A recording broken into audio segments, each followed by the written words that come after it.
ఈరోజు వికారాబాద్ లగ్చర్ల ఘటన సంబంధించి ఇప్పుడే సంగారెడ్డి జైల్లో ఉన్న రైతుల దగ్గర కేటీఆర్ వెళ్ళాడు. నిన్న తెలంగాణ భవన్కి ఆ లంబాడి మహిళా రైతులు కూడా వచ్చి తమ గోడును వెళ్ళబోసుకుంటున్నారు. మీరేమో బీఆర్ఎస్ పార్టీ వర్కింగ్ ప్రెసిడెంట్ కేటీఆరే కుట్ర పన్నారని చెప్పి మీరు ఆరోపిస్తున్నారు, మేము కాంగ్రెస్ పార్టీ కానీ ప్రభుత్వం కానీ. ఇప్పుడు ఆరోపణ కానీ వాస్తవాలు మాట్లాడితే ఆరోపణలు కావు. స్పష్టంగా చెప్తా ఉన్నాం. మీరు ఒకసారి వీడియో చూస్తే మాజీ శాసనసభ్యులు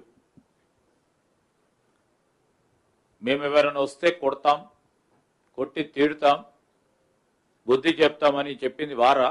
మేము ప్రభుత్వ అధికారులను తరిమి కొడతాము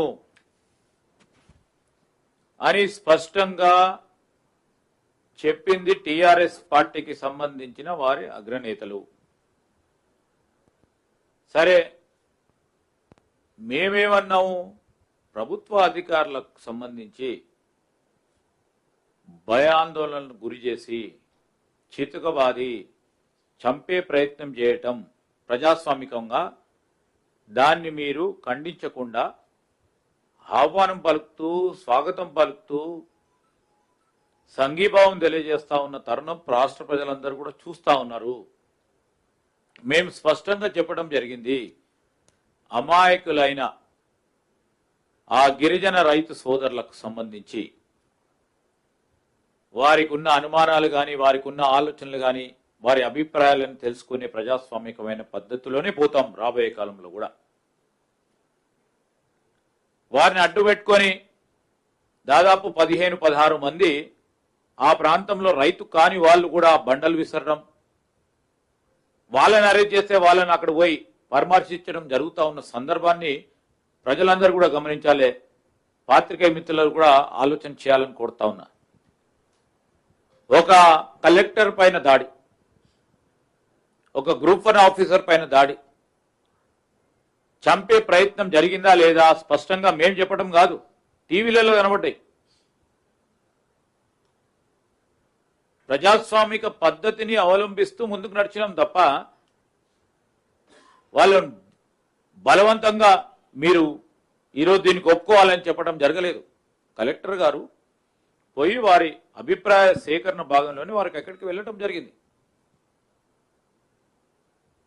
దాన్ని బుల్డోజ్ చేసి మేము ఈ విధంగా చేస్తున్నామని ఎక్కడ కూడా చెప్పలే. ఈ రోజు కూడా చెప్తా ఉన్నాం మేము స్పష్టంగా, మేము ప్రజాస్వామికమైన పద్ధతిలో అక్కడ ఉన్న రైతు సోదరులు కానీ భూమి కోల్పోతా ఉన్న మా మిత్రులకు సంబంధించి వారికి ఏవైతే ఆలోచన ఉందో, అనుమానాలు ఉన్నాయో, లేకుంటే వారి అభిప్రాయాలు ఉన్నాయో తెలుసుకొని నివృత్తి చేసి వారిని కన్విన్స్ చేసే ఈరోజు మేము ఇండస్ట్రీస్లను తీసుకొచ్చే ప్రయత్నం కొనసాగింపు జరుగుతుంది. ఎందుకంటే పరిశ్రమ అనేది రాష్ట్ర ప్రగతిలో ఒక ప్రధానమైన చిహ్నం.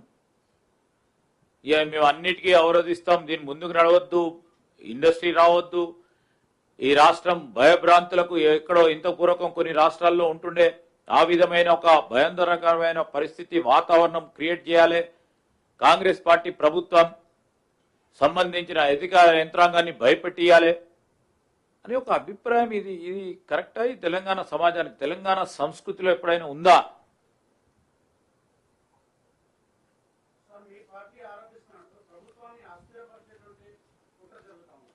డెఫినెట్ కనబడుతుంది కదా. అస్థిరపరిచే కార్యక్రమ భాగంలో బీజేపీకి సంబంధించిన ఒక సోదరుడు అంటాడు, ప్రభుత్వానికి సంబంధించిన ముఖ్యమంత్రి మేము తీసేపడతా ఉన్నాడు. దానికి దీనికి కరెక్ట్ గా లింక్ కుదురుతా ఉంది. బీజేపీ టీఆర్ఎస్ చేసే ఒక ప్లాన్, ఇద్దరు మిత్రులు కలిసి చేస్తా ఉన్న ఒక ప్రయత్నం స్పష్టంగా కనబడతా ఉంది. ఇప్పుడు ఒక ప్రక్కనేమో వారు అట్లా మాట్లాడుతూ ఉంటే, ఇంకో ప్రక్కన మరి ముఖ్యమంత్రి గారి నియోజకవర్గంలో హింసకు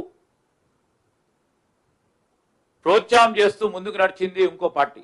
అంటే మీరు ఆలోచన చేయండి, దేర్ ఇస్ ఎ రిలేషన్.